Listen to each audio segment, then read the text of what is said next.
Welcome to Between the Before and After, a podcast about the stories that shape us. I'm your host, Coach John McLernan, and each episode I bring you an inspiring guest with a moving story that shines a light on the power of the human spirit. Before we dive in, I want to let you know about two very important things. Number one, the stories shared here are often gritty, raw, and vulnerable, and very likely will include speaking about sensitive topics suited for a mature audience. Number two, this podcast is also broadcast live on YouTube, Twitch, Twitter, LinkedIn, and Facebook. So on whatever platform you follow myself or Freedom Nutrition Coaching, you have the opportunity to participate in this discussion. You can comment on the live stream, and we encourage your participation both by commenting and asking questions. And so this podcast is about exploring the stories that take place between the before and after photos, not just in the realm of weight loss, but in all areas of life. So let's dive in. All right, welcome to another episode of Between the Before and After. I'm your host, Coach John McLernan, and I'm very excited for my guest today. I think I said every time, but I'm always excited because I love having these conversations with special and remarkable people. So, Melissa, is it Mayer or Meyer? Mayer. Mayer. Okay, we'll get that right. I should have asked before we started recording, but anyways, this is real life. So, so you are a holistic physical therapist and also the author of the book, Recovering My True Self.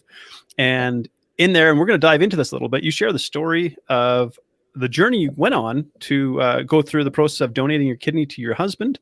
And there's a few other things in there that you've had to kind of grapple with and obstacles you've had to overcome in your life. And so I'm excited to dive into that. So welcome to the show. Thank you so much for having me. Yes. And you're coming from, you live in New York, is that right? Mm-hmm. Now, when people hear New York, they probably think New York City. But do you live in New York City, or do you live in upstate New York, or where are you located? I lived in New York City for many years, 10 years. And then when my children were very young, 6 months and two, I moved. My family and I moved to the east end of Long Island, what's known as the Hamptons. The Hamptons. Okay. I hear that's I don't know. I've heard that name before, and I think I've heard it in reference to it being like a fancy place. I don't know. Am I right in that regard? It does have that reputation, but the reason we moved out here is the just glorious nature. I mean, the beaches and the pine barrens. It's a really kind of special, magical place if you love nature, which we do. Oh, that's awesome. So it gives you like, you're not so far away from the big city if you want to be there, but it also gives you a sense of being able to reconnect with nature as well, which I think is probably really important to you. Yes, absolutely. So you said in your description that you are a holistic physical therapist. Mm-hmm. Now, is that different from a physiotherapist, or is this a similar qualification but with a different approach, or what exactly are we meaning when we're saying that? So yeah, in the States, we say physical therapists, and I believe in Canada and the UK, maybe Australia, they say physiotherapist. So it's the same thing. I'm a physical therapist. I have my doctorate in physical therapy. I went to grad school for 3 years after my undergrad and did a lot of work in the traditional healthcare model, working at hospitals, home care agencies, outpatient clinics, doing kind of sports rehab and things of that nature, and in New York City. And then when my children were born, I took some time off to just connect with them. We moved out here to the Hamptons, and I was reconnecting with nature, connecting for the first time with being a mom, and and took some time off. And then when I did get back into physical therapy, I started picking up shifts at a local clinic, doing traditional therapy again, but I always had an interest in holistics. I am a certified yoga teacher, meditation, energy clearing work, essential oils, all of it I love. And I always wanted to combine the two and never really kind of knew how to navigate that. And then, after donating my kidney and the transformational journey and just all the inner work through the years just kind of all came together, where now I have a holistic healing practice where I see patients privately and we work on, traditional injuries and rehab, but we also go a lot deeper, which I know your podcast and your work is a lot about, and I love it. Yeah, that's absolutely fantastic. And for me, of course, it's really fascinating because what I love about this is you've had an opportunity to spend time in the allopathic medical model. Mm-hmm. And in the US, it's a little bit different than Canada because you have, well, I think probably the most complicated system in the world, or it seems like it. I do not understand it, but it seems like it's a it's a sickness for profit kind of model down there, where it's not necessarily the health of the individual that's prioritized, but it's, and I that's not to say there aren't good people within the system wanting to genuinely help people. I mean, the way that the structure is set up, maybe it's really difficult for people to genuinely get the help that they need. Would that be an accurate assessment? Definitely. I mean, there's merit to, I don't want to say our model and merit necessarily, but just there's good quality healthcare in this country delivered by very fine practitioners. I mean, they took a kidney out of my body and put it in my husband's, basically saving his life. So I'm certainly a fan of traditional healthcare models and the quality care and the very dedicated professionals that we have. That, I mean, I've been working during a pandemic. My husband's a physician, so I certainly don't like to knock traditional healthcare. I mean, of course, our system and the for-profit, the healthcare companies, pharmaceutical companies, I mean, obviously we have a huge problem in that arena. But in terms of individual healing, I tell people the traditional healthcare model is a great place to start when you're sick. You feel sick, go to the doctor. And if you, have a shoulder pain, you can go see a local physical therapist. And then what I like is, after people have done that work and, it's becoming way more ubiquitous, holistic healing and alternative healthcare, people are ready for it, and people want it. And they're like, I went to a physical therapist. I saw him. I was doing some neck pain and back pain exercises, but I just don't feel like I really got to where I need to go to. And then I say, well, now you found the right person, and people find me and we do the work and it's great. So I think it's a good place to start, but thankfully there's so many, people that are shifting and people want that shift. And it's, it's exciting. It's an exciting time, I think, in alternative healthcare. Yeah, what I'd really love to see is more of a blending between maybe holistic and allopathic, where we start to see people as a whole rather than as like a discrete unit.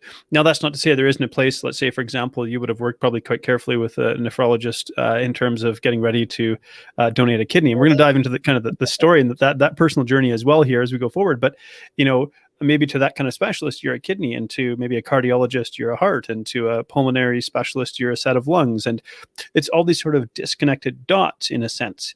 And it can be difficult to get kind of connected care in a type of system like that. So you can get very, very powerful, very specialized care, very highly trained individuals. So in that sense, it's really, really amazing. But maybe sometimes there's a struggle to sort of connect the dots between the care. And that's eventually what leads people to someone like yourself.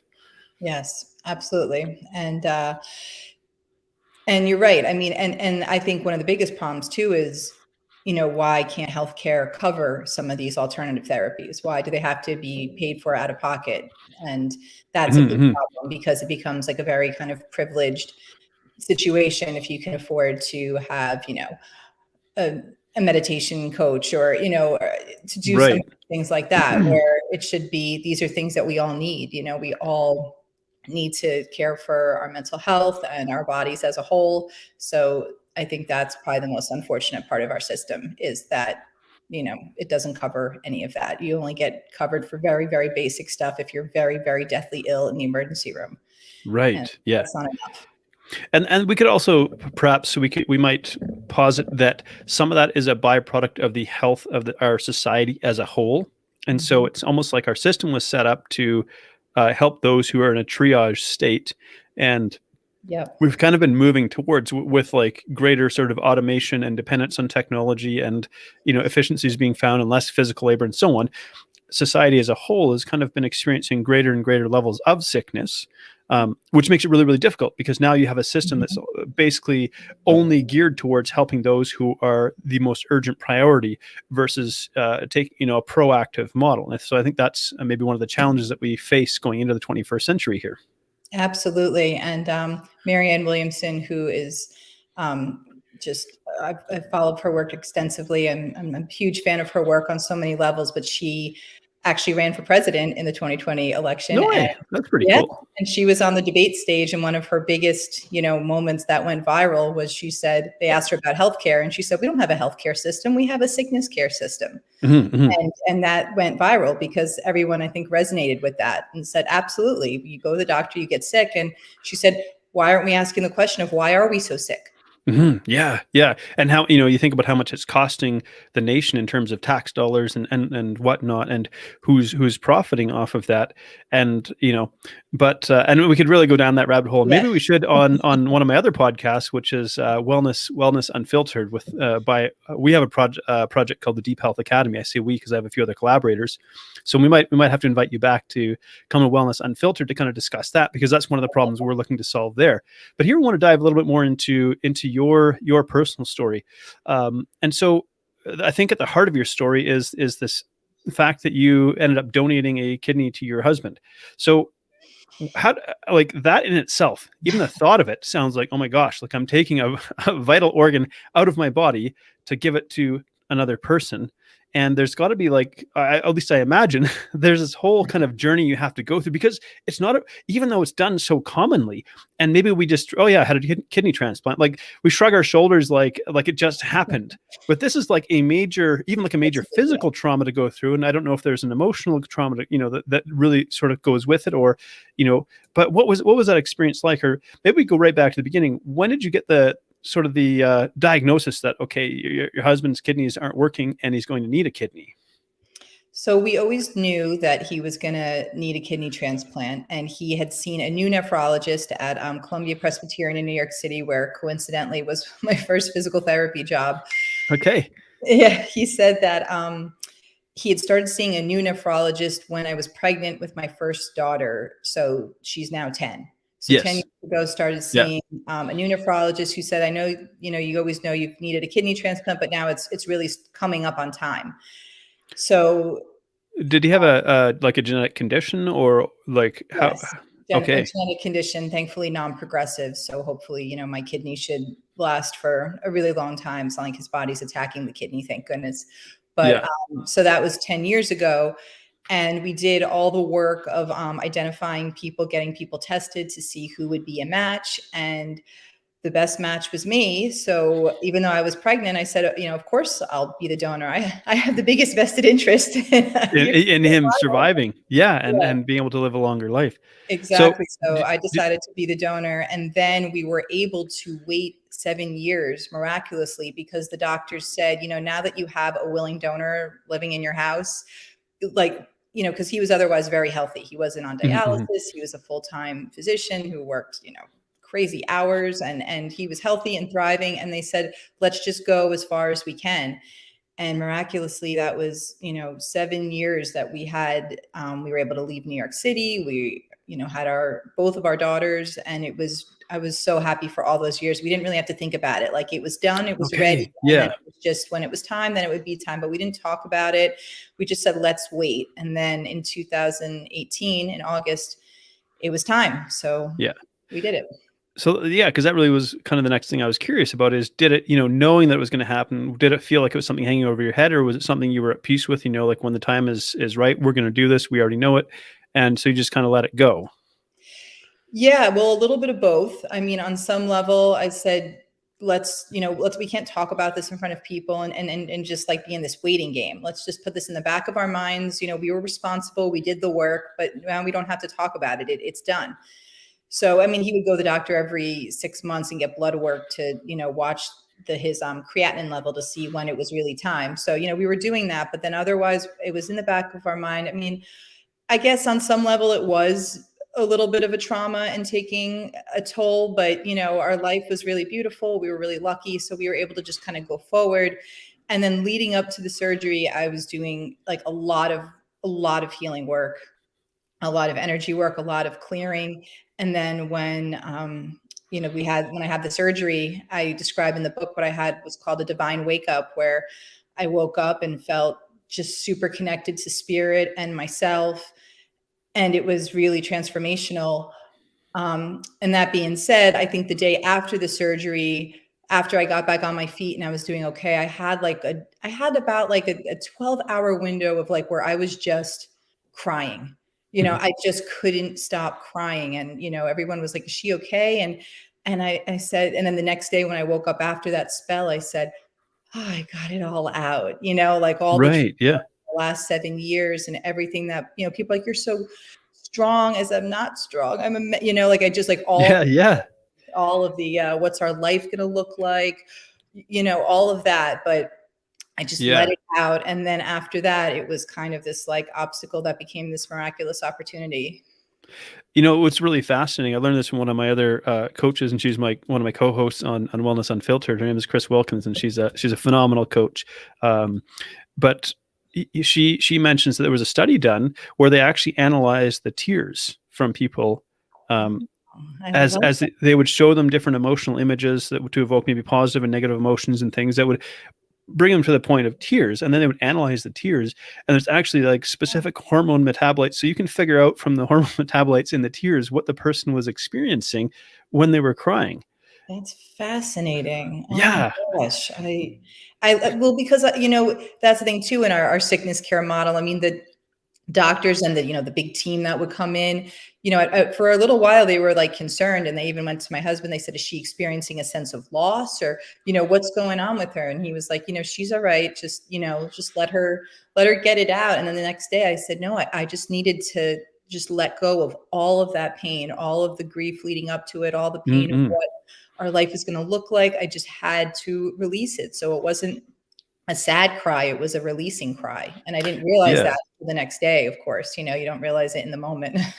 Yeah. And of course there is some risk, as I've talked about, going into a procedure like this, even if it's a relatively common one that's been done many times and so on. There is an element of risk to both of you going through something like this, even like his body could reject it and so on. Yeah. So did you? A huge fear, of course. Yeah.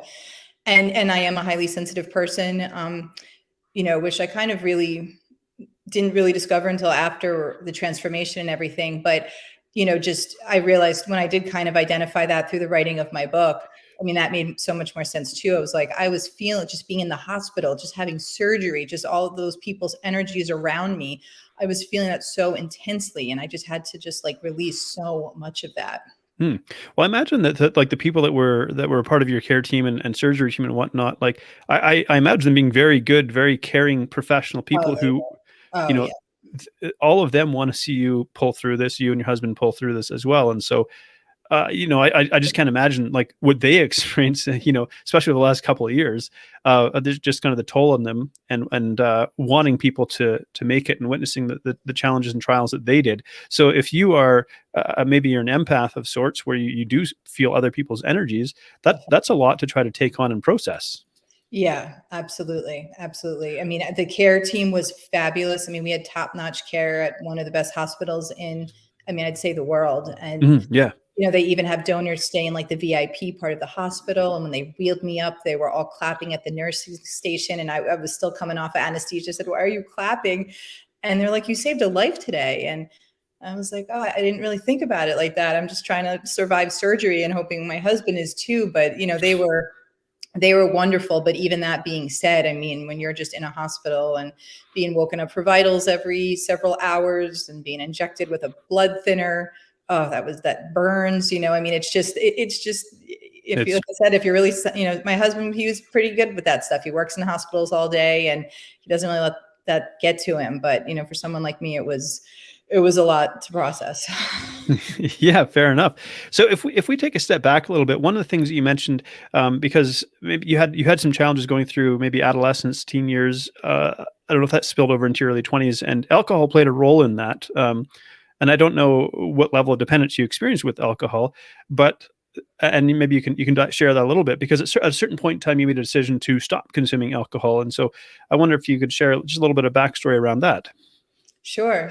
Well, like I said, I'm a highly sensitive person, but I mean, it was one of those things that it's so obvious all along, but you don't realize it. When someone tells you something 30 years hindsight later, is 2020. It was there all along. How did I miss it? Yeah, but it was just a part of you.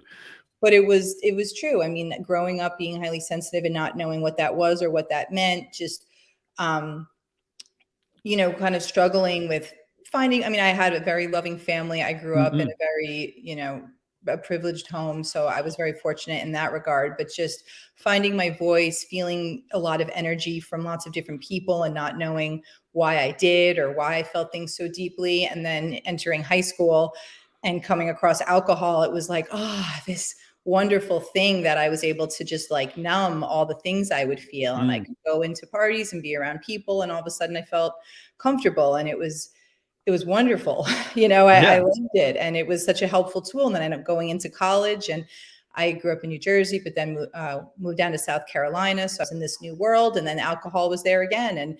And it was wonderful, and it helped me. And then it wasn't, and then through the years, I mean, I would never call myself an alcoholic. I got my college degrees. I had a family. I mean, I was doing okay. I was doing well, but I guess it was a week before the surgery. I said, I'm not going to drink right now. I'd had a glass of wine, and my mind, I was always very highly sensitive to my mind chatter too. That's why I did yoga and meditation, because my mind chatter would just felt like sometimes I was like wanting to run away from something that was in between my ears. And it was Which is hard. An impossibility. Yeah.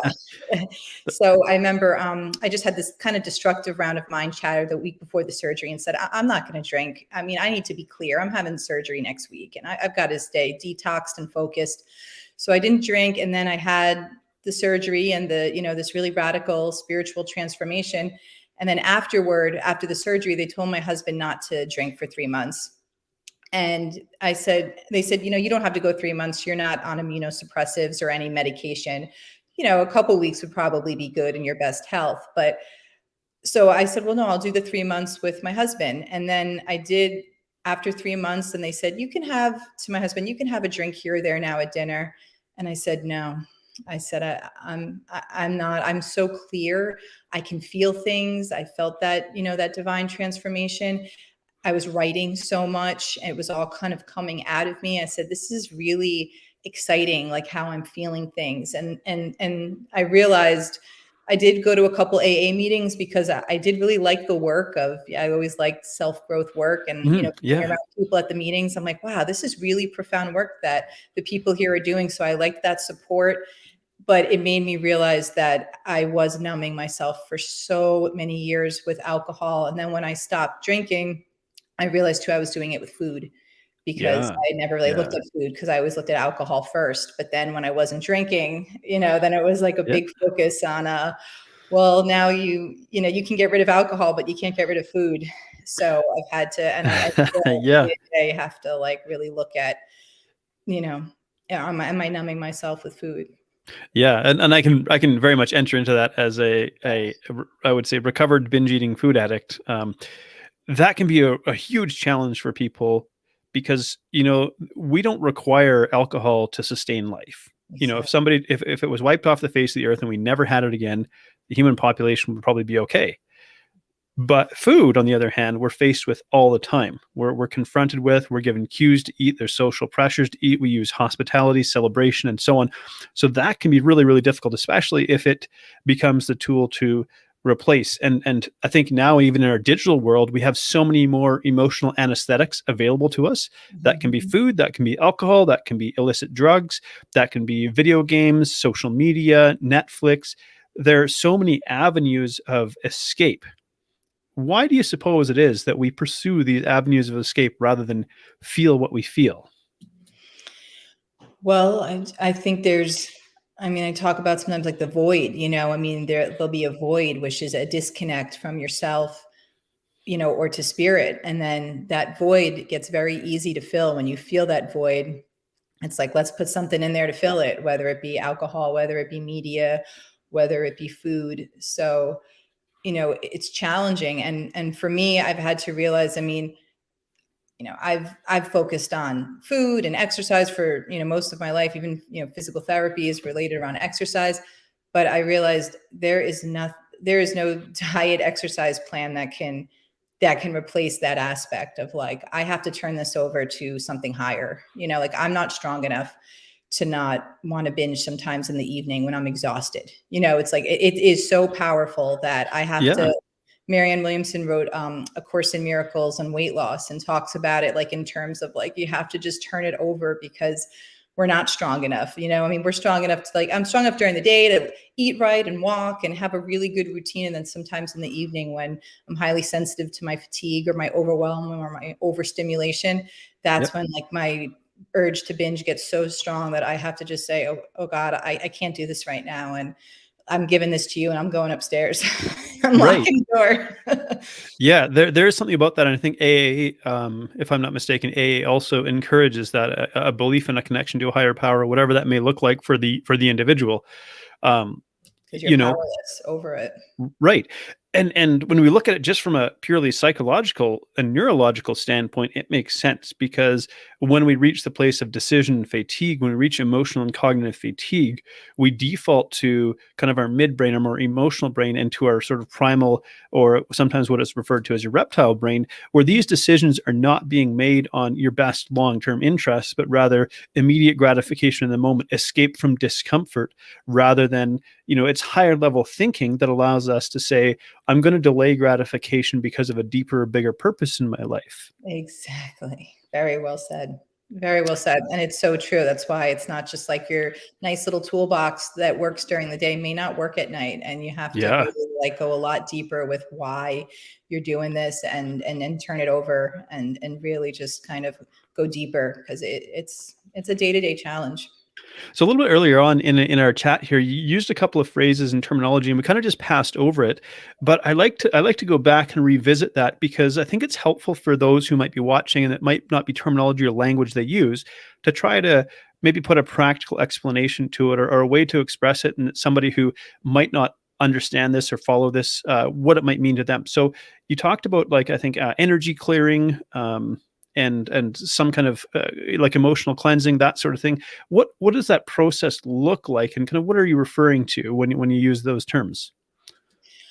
Well, I mean, I wouldn't describe myself as an energy clearing practitioner per se. I mean, I do myofascial release. So I'll, when I'm working with someone specifically, I mean, I'll try and, release. I mean, I truly believe, and I've come across how emotions and tension can be stored in our body, and especially in our tissues and our fascia and our soft Yeah. tissue.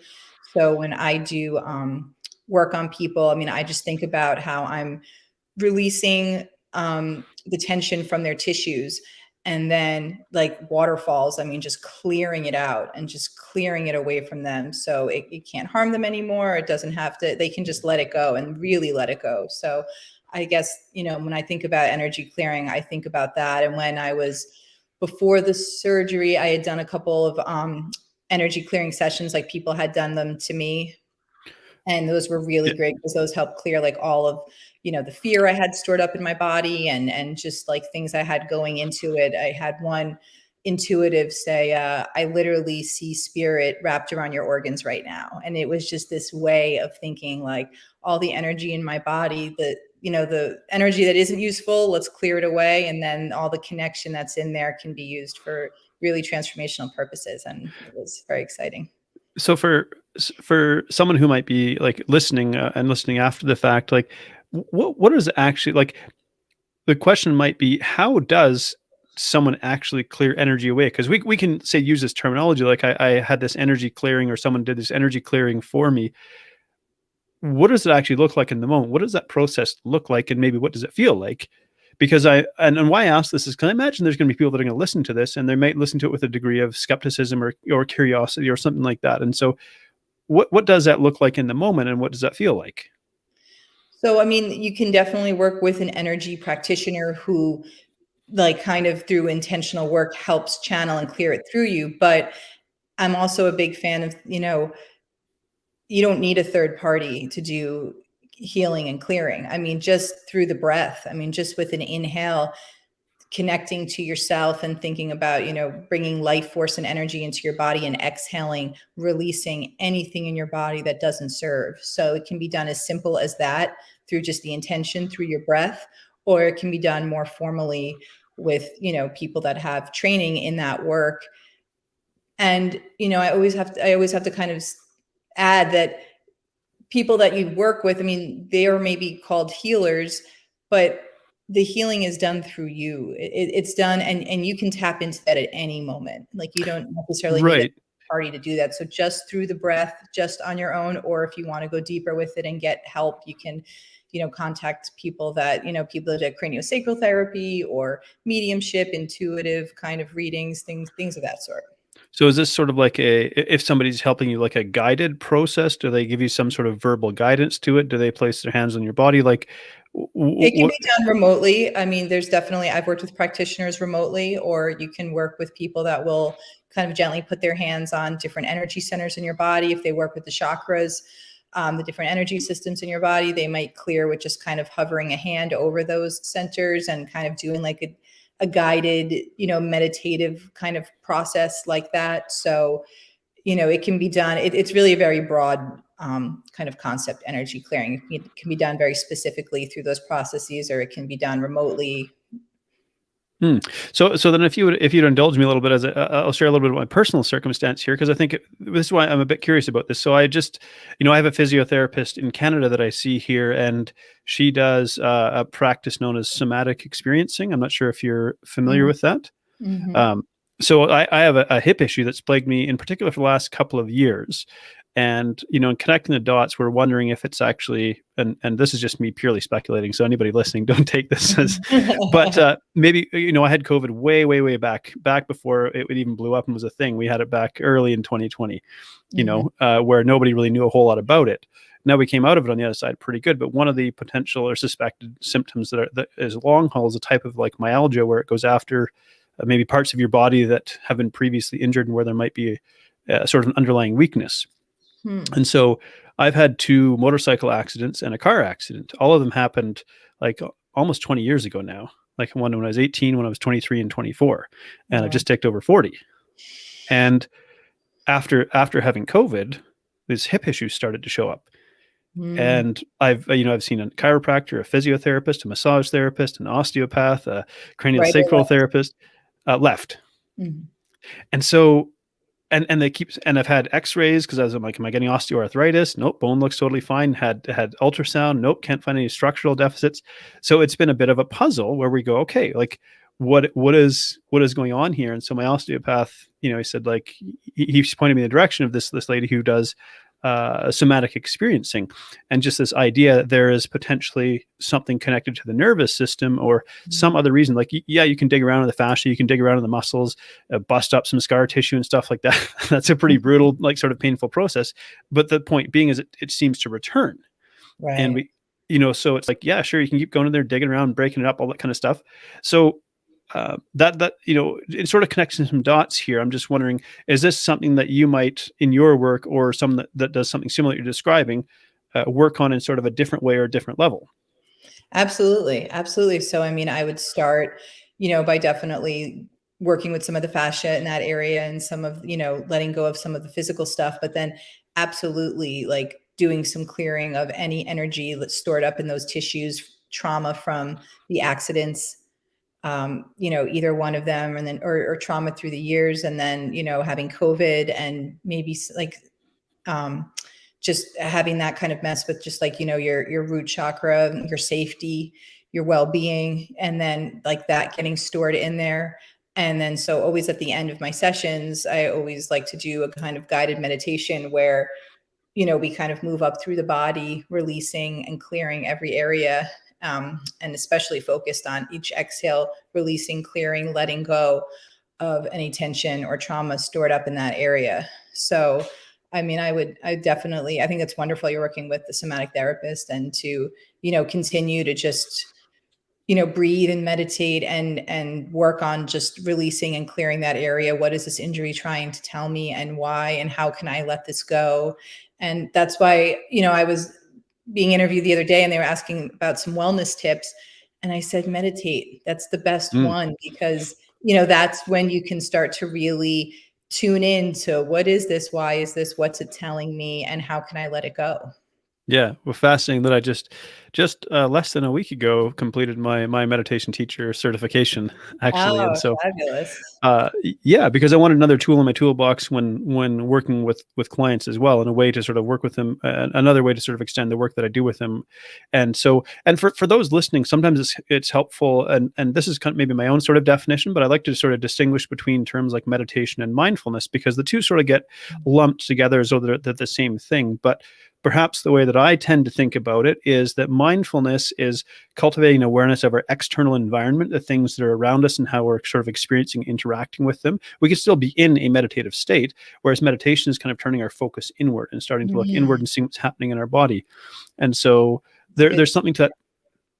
So from what you're describing, what I sort of gather, and I don't know if this is along the lines of like Reiki or something like that. I really don't know a lot about these sort of modalities of healing, but it sounds kind of somewhat similar if I'm understanding it correctly. But what I'm hearing is that we store, like, I'm actually about halfway through The Body Keeps the Score by Bess Van der Yes, Kolk. yes. And man, that's not a book for the faint of heart No. for anybody who's listening.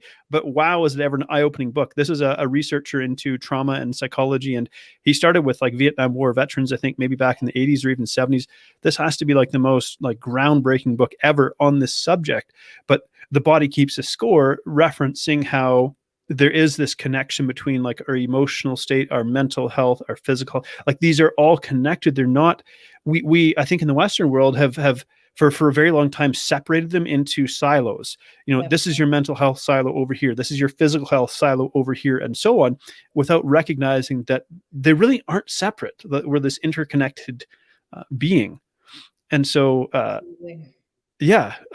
So I kind of, did you have a moment of like, I don't know if awakening is the right word. Maybe it sounds a little cliche to say that, but just where you made this connection, you go, oh my gosh, like this is not just, because you started out maybe in more allopathic physical model, but then you recognize that, okay, there's something more here.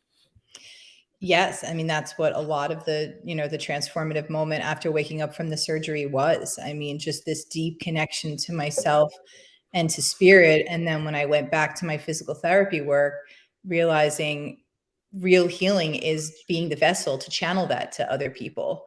And that's what I do now in my work. And that is why I feel like it's been so effective, not thinking of me as the healer, giving you something that, it's more just like I'm a vessel and bringing it to you. And then it's connecting you to yourself and back up to, wherever your connection lies. And it's an infinite abundant source. And it can be tapped into at any moment.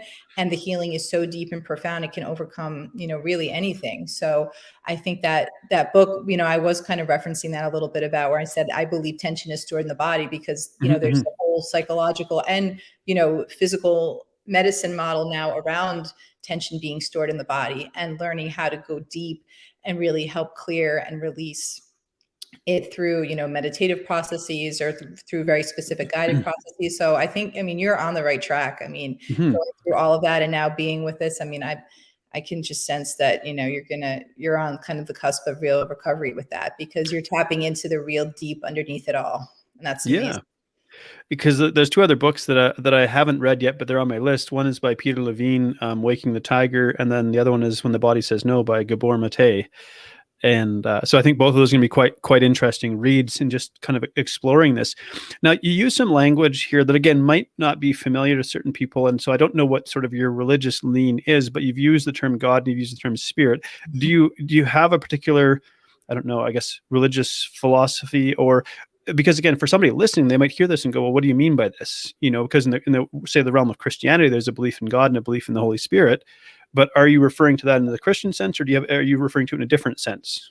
Well, I'm a student of A Course in Miracles, and that I think is my guiding spiritual principle. And prior to the surgery, I always considered myself spiritual, but not religious. I grew up in a Christian family, but then turning to yoga and meditating with, in a more kind of Buddhist centers and things, just kind of went very broad. But in that process, think I did get kind of threw the baby out with the bathwater and lost my connection to spirit and really relied way too much on myself. Thought I can overcome this. I'm strong. I meditate. I do yoga. I have East and West.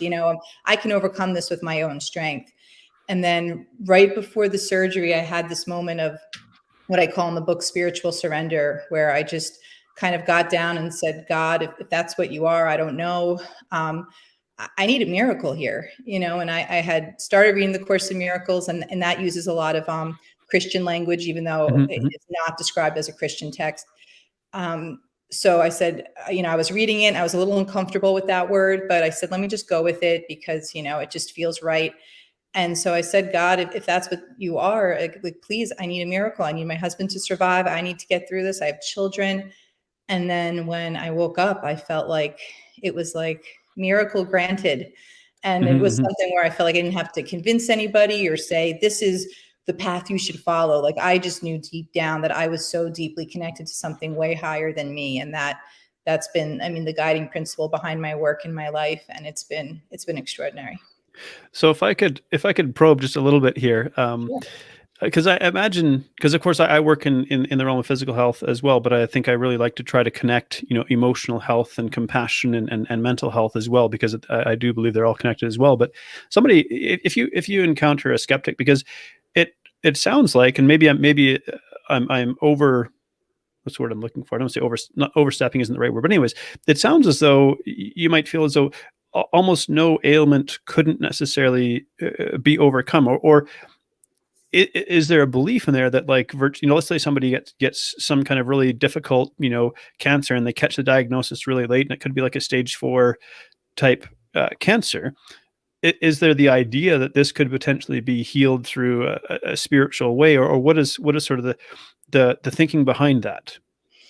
Well, I always like to be a little careful there because, I mean, spirit can guide you to say, I have this pain and I need to go see a doctor. And that's, the place where they find it and they fix it and they get you better. So to say like, I feel something, but I'm going to heal it with spirit, I think is a little tricky. I mean, I do believe in the power of thoughts. I mean, Bruce Lipton's, the biology of belief. I mean, I don't think there could be any question about our thoughts create our reality.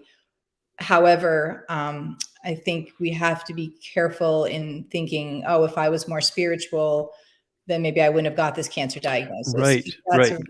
That's just it's unnecessary, because once you get the diagnosis, you need to connect and you need spirit to help you get through that process. So it's not a time to feel like shame that, I wasn't spiritual enough, or spirit could fix this without chemo.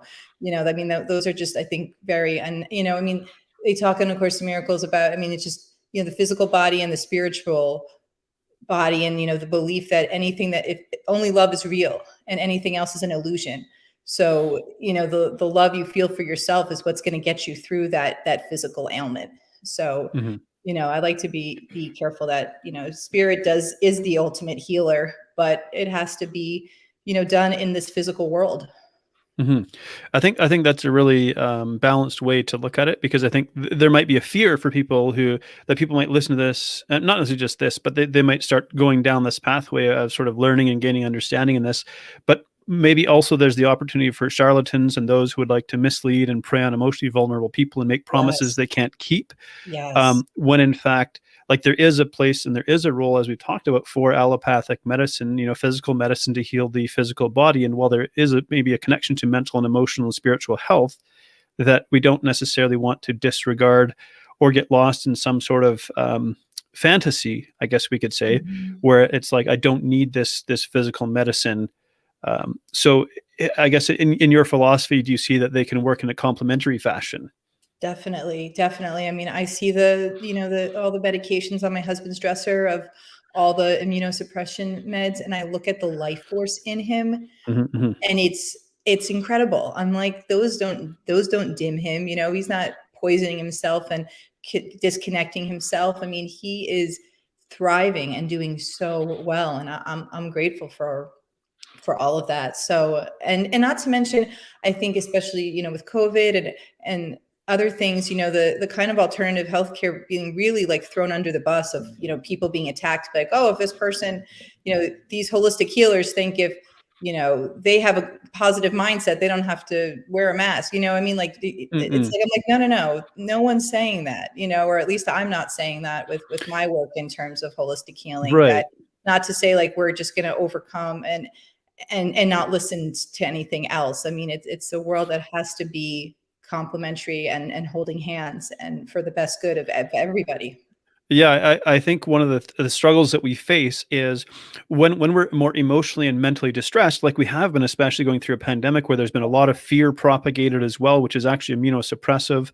When this is taking place, and we kind of retreat into our more primal or animal type instincts and sort of disconnect from our higher level sort of cognitive, rational, logical type thinking. And this isn't to denigrate emotion and things like that. These are very valuable parts of the human experience. But where I'm going with this is we sort of get pushed back into, there's a binary choice here. you either go this path or this path. And if you're in this tribe or you're in this tribe, and if you're in that tribe, you're nuts. But if you're in that tribe, I don't know, you're deceived by the global cabal, or like there's this, you get pushed into like these really extremes, and it's like I would say I'm like a hardcore centrist in a sense that I really try to take a balanced approach to this and think about it critically, while having heart and emotion in it. Because in my own work, I say I try to connect the psychology of behavior change with the science of metabolism, but also the compassion of human connection, because I really think they all need to work together. The compassion, like you said, and that's the foundation of all of it. I mean, it's really beautifully put. Yeah. And so you ended up writing a book, yes, kind of telling your story. That in itself, I wonder if that was a cathartic process, trying to put your story onto paper, and if there was also some really difficult moments in that process. Well, it was a very, very healing process, of course, cathartic at times. But it was after that transformation and after that connection. And like I said, things were coming in so clear that made me say, I don't want to drink, because it's just coming in so clear. I was already writing already. I had writing already. I had been writing for, I'd say, the last year prior to that, just a lot, just in a very therapeutic way, morning journals and coming out. And then I had this idea, I had a premonition, as I say in the beginning of my book, to write a book, but I didn't know what it was going to be about. And this was before the transplant. So I told my husband, I said, I want to write a book. And he said, about what? And I said, I don't know, but I just feel like I just feel this vessel, and I just have to channel it, and I'm putting it on the pages, and I don't know where I'm going with this. And then the transplant happened, and I said, well, I certainly have there you go. Yeah. content now. And then afterward, it was very healing once, we got back home, because we stayed in New York City after the surgery for a month. Yeah. And then once I got back home and the kids went back to school that fall, and I was just kind of putting the pieces back together and getting back to life. I mean, writing my book was just a really wonderful tool to just kind of digest it all, and then also put it all together with growing up. And then that's when I, discovered so much about myself, and it just, I felt very guided. And I mean, I had to deal a lot with the negative thoughts in my head saying, who are you to write a book? You're going to write a book? What are you, crazy? Right. So, yeah. Who are, yeah. Yeah. And as we sort of wind down with, I have kind of two more questions, if you would indulge me, before we kind of close out here, because I'm loving this conversation. I appreciate your openness and also your willingness to allow me to sort of push a little bit with some of my questions and to dig into what you believe. And you've been very comfortable and open about that. How did your kids handle you and your husband going through this process? Like, that can't be easy for them. What age were they when the transplant took place? They were 6 and 8. So thankfully they were young enough to not really know, when I said Dad's going to need a kidney transplant, they didn't really know what to do with that. They didn't really have that wasn't scary. They were just like, wow, you take the kidney out of you and put it in Dad. That's kind of cool. And I was like, it is cool. And then when we stayed in New York for the summer, they went back to school that fall and told everyone we went on vacation for a month in New York. Yeah. So they handled it very well. And I gather they would have had maybe somebody caring for them when you and your husband are going through this process and whatnot. We have 4 amazing grandparents that, and lots of family and friends too. So yeah, we had a lot of support, which was so essential.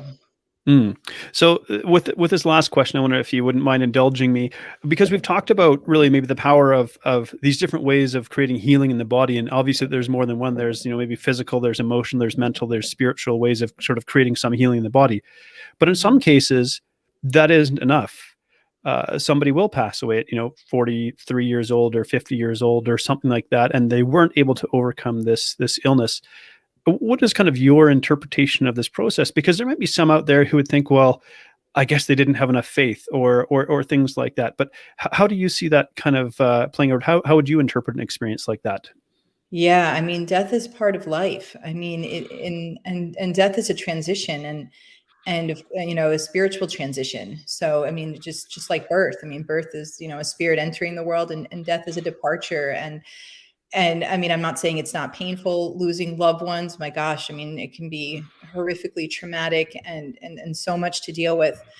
But at the same time, just kind of connecting with yourself and through spirit to help guide you through that, and saying, I feel lost without this person, and, please, like, be here with me to help me through this. And, ask for signs, ask for communication from their spirit, because they will come back and they will guide you, but they also need to be asked. And you also have to make sure you feel safe and say, I want to make sure it's in a way that I feel comfortable. So I certainly don't think, departure has anything to do with lack of connection to spirit, or to anything like that. I mean, that's an unfortunate part of life, but it's, we need our spirituality to get us through these things. Yeah. And maybe why I pose that question is, I would say it's maybe a thought of mine or a concern of mine that, if we go down this path, that there could be the potential to become very self-absorbed, and so get this idea that, well, because I'm like, in one sense, we all are very special and very unique, and life is precious, and each one of us, I believe, brings value to this planet. But there can also be, I think, particularly in Western culture, maybe we've witnessed the rise in sort of self-absorption because of the rise of social media and so on, where we think, well, this isn't fair that this is happening to me. And, you think about even like, someone dying in their early 20s of cancer, and you'd think again, this isn't how life is supposed to play out, and so on and so forth. But maybe there's a way, I wonder if we can sort of escape from this self-centered approach, or this, and I hesitate to use this word because it's not a clinical diagnosis, but almost like a type of narcissism where but really I think self-absorption is a better way of expressing it. How can we sort of break free from this self-absorption and maybe just recognize that life isn't necessarily going according to our plan, and that's okay, or maybe even a positive thing if life continues after death? Well, I mean, you touched on a lot. So, I mean, I mean, I guess, in A Course in Miracles, it talks about, we're all children of God. So none of us, so you're no better, but you're certainly no worse than your neighbor. So, I mean, in terms of like the narcissism of I'm better, I'm worse, none of us are any better, but none of us are any worse. I mean, there's room in the light for all of us, and we're all special beings. And then I'm trying to think of the second part of your question. So that was the part that touched on me on narcissism. Yeah, really just this concern of people sort of misinterpreting or maybe misunderstanding sort of spirituality in a way that it becomes a very self-absorbed way of being. Okay. You jogged my. So I also think too about, we're not the architect, we're the builder, so there's, the universe, spirit, God, whatever you want to say, like that's the creator of, that's making the plans. In AA, they say like letting go and letting God, knowing like, we all think, oh, I have a successful career and I'm doing great because of what I did. And, remembering that there's a much bigger plan of who you are and why you're here. I mean, you're here to extend spirit's love to your brother, and whether or not, in what capacity you're doing it in. I mean, that's your choice. You have free will. But at the same time, to rely on your own strength, that you're the one who's doing it all. It's like, you're not doing it. There's someone else designing the blueprints and you're just carrying out the plans. Yeah. And actually, Cindy came in with a question here, and, I wonder if there was a missed part here, what it was part of their journey on this earth. Thank you, Cindy, for asking that question. And maybe just, if I'm interpreting it correctly, we're just saying that, each one of us maybe has a different journey and a different length of journey. And maybe just because we say, okay, the average life expectancy of someone in North America is 78 years for men and 82 years for women, that somehow that's our entitlement or our allotment. And that really isn't a guarantee. And maybe what we could say is this is all the more reason to try to live in the present moment, because we don't know when, for each one of us, that final moment will come. Absolutely. God's time is in the present moment. We live one present moment at a time. Yeah. Well, Melissa, thank you so much for being so generous with your time and with your openness, sharing your story, and indulging me in what I think were sometimes difficult questions. I really appreciate your willingness to engage in that way. If people want to connect with you, if they want to read your story, if they want to learn more about you, or even maybe work with you, where do they find you? So www.melissamayer.org has information about how to get my book, about the holistic physical therapy sessions I do. I have blog posts, podcasts, and all sorts of things on there at melissamayer.org. So that's a good place to see it all. Awesome. Yeah. And we'll include that in the show notes as well. So to close out the show, then maybe you have some final words of wisdom that you could, let's put this on your shoulders. Some final words of wisdom to share from what we've talked about today, just to encourage people as they're moving forward. So yeah, there's a quote by Lao-Tzu I heard not too long ago where it said, he who knows others is wise. He who knows himself is enlightened. And I think about that, you know, we're here to learn who we are, because once we learn who we are, then we can really serve others and, you know, our purpose best. So, you know, just go on that journey of figuring out who you are and why you're here. I love that. Thank you so much. And thank you everybody for tuning in, and we'll chat again next week. Thank you so much for tuning in to Between the Before and After. If you've enjoyed this episode, please like, share, subscribe, or leave a review, because that helps this podcast to reach and inspire more people. I love exploring the stories that take place between the before and after, the powerful experiences that shape who we become, and I love human potential. I love the possibilities that lie within us. So whatever you may be up against, I hope these stories inspire you, because if you're still here, your story's not done yet, so keep moving forward. Anyone can come from any place of brokenness and destitution and build an amazing life.